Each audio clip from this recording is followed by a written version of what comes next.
কি রে ভাই, এই প্লেয়ারটা নদীর দিকে কই গুলি করতেছে কিছু বুঝতেছি না। যাক আমি প্লেয়ারটারে কিন্তু অলরেডি মাইরা দিছি, আর একটু ইমোট দেখাই দেওয়া যাক।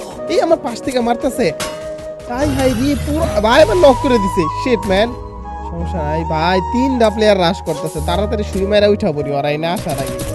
একটা মারতে পারি নাকি ভাই, ওদের একটা ছবিয়া বানাই দিচ্ছি। চলো ওরা রিভাইভ দিতে থাকতো, ততক্ষণ জিপ লাইন দিয়ে বাইকে জায়গা আমার ধরে পালাই দেখি। ভাই খেয়াল করছে না আমার, আমি জিপ লাইনে উঠে পড়ছি। মনে হয় না কেউ আসতেছে, এখন কেউ আসে নাই। জায়গা তবে আসার তো কথা, এটা আমি শিওর। আমি জায়গায় ল্যান্ডমাইন দিয়ে দিই, আসলে যাতে মরে যায়। তারপর রিস্ক নেওয়া যাবে না, বাইকা পড়ি ভাই আগে এনে একটা প্লেয়ার নক হয়ে যাবো, এবং এরপরে যদি আবার আসে আবার মরবো। আমার কাছে ল্যান্ডমাইনের অভাব নাই। চলো মরছে একটা, ইয়াস। বলতে বলতে একটা ডাউন ভাই। ওরা রিভাইভ দিতে থাক, আমি এনে ততক্ষণে ওয়েট করি। এইবার সব টেনে মারা দিব, এবার আর যাবো না, আমার কাছে আর লঞ্চ প্যাড নাই। চলো একটা নক, 2 নাম্বারটা আসছে।